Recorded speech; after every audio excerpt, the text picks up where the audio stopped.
Guys, সবাই কেমন আছেন? Hope you all are good.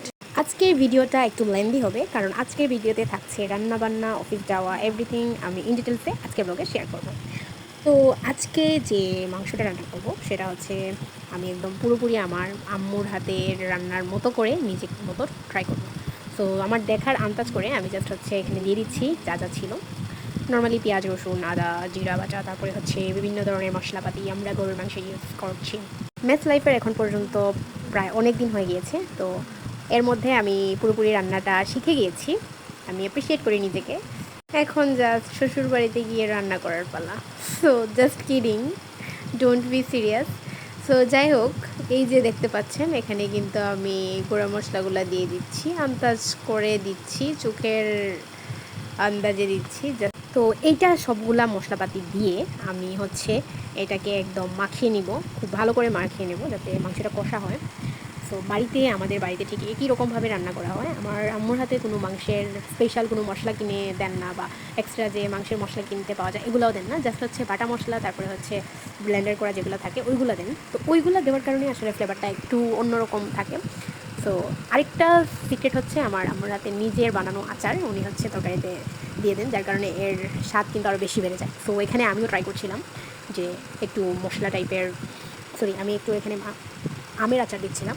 আর আমার পার্সোনালি এরকম আমের আচার অনেক বেশি ভালো লাগে। আমাদের বাড়িতে সবাই এরকম আমের আচার খেতে অনেক পছন্দ করে। তো আমের আচারের রেসিপি হচ্ছে একদিন দিব, আপনাদের সাথে শেয়ার করব, সেটা অন্য একটা ব্লগে থাকবে। সো দেখতেই পাচ্ছেন আমি কিন্তু মোটামুটি ভালোই রান্না করতে পারি, আমি বিশ্বাস করি।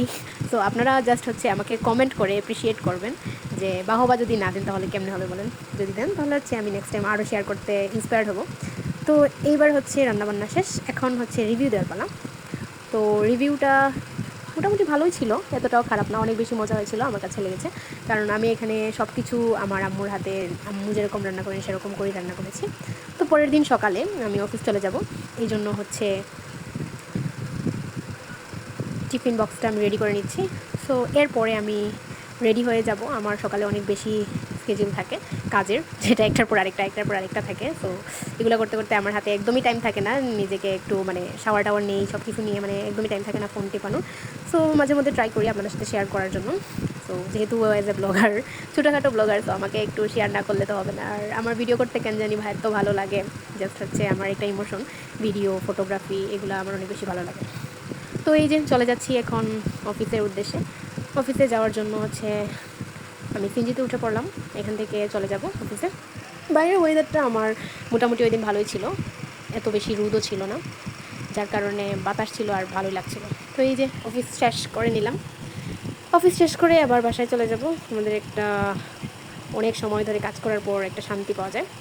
তো যাওয়ার পথে মিতালি মেনশনে উঠে পড়লাম, কিছু জিনিস কেনাকাটার ছিল, এগুলো দেখছিলাম, যদিও পছন্দ হয় নাই বলে কিনি নাই। তো এই ছিল আজকের ভিডিও। আল্লাহ হাফেজ, টাটা।